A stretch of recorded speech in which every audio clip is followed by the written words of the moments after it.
જીએસટીનો નવતર પ્રયોગ ક્રિએટિવ મલ્ટીમીડિયામાં દરોડા પછી રેકી કરાઈ કરચોરીની આશંકાએ ફરીથી દરોડા જીએસટી વિભાગે તાજેતરમાં જ doctor, tuition classes, ice cream parlour, restaurant, water park, resort વગેરે પર દરોડા પાડીને 500 કરોડથી વધુના રોકડના વ્યવહારો શોધી કાઢ્યા હતા।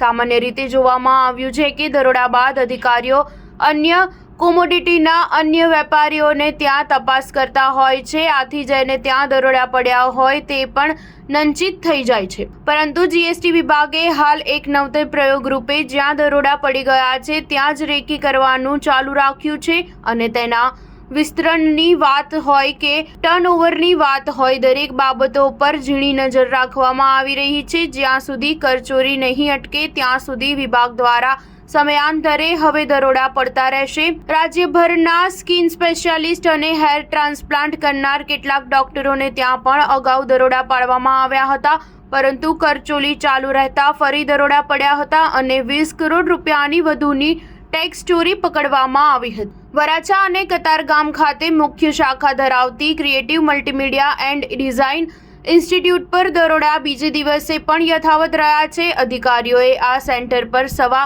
વર્ષ અગાઉ પણ તપાસ કરી હતી, પરંતુ ત્યારબાદ પણ સેન્ટરનું ટર્નઓવર વધવાની જગ્યાએ ઘટી ગયું હતું।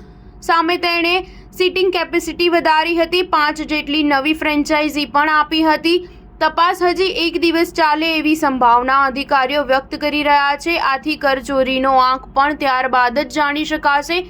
અધિકારીઓને શંકા છે કે ડિસ્ટન્સ લર્નિંગના સેન્ટર પણ અહીં ચાલી રહ્યા છે। અલબત્ત આ દિશામાં હજી તપાસ થઈ રહી છે। નોંધનીય છે કે હાલ જીએસટી વિભાગ જ્યાં તપાસ થઈ ગઈ હોય તેવા કેસમાં પણ વોચ રાખી રહી છે। સીએ દીપ ઉપાધ્યાય કહે છે કે વિભાગનો આ નવતર પ્રયોગ છે જે સફળતા અપાવી શકે છે, કેમ કે અનેકવાર પેઢીઓ નિશ્ચિત બની જાય છે કે હવે બીજી વાર દરોડા નહીં પડે। સ્ટાર ન્યૂઝ 7 હંમેશા સચ્ચાઈની સાથે।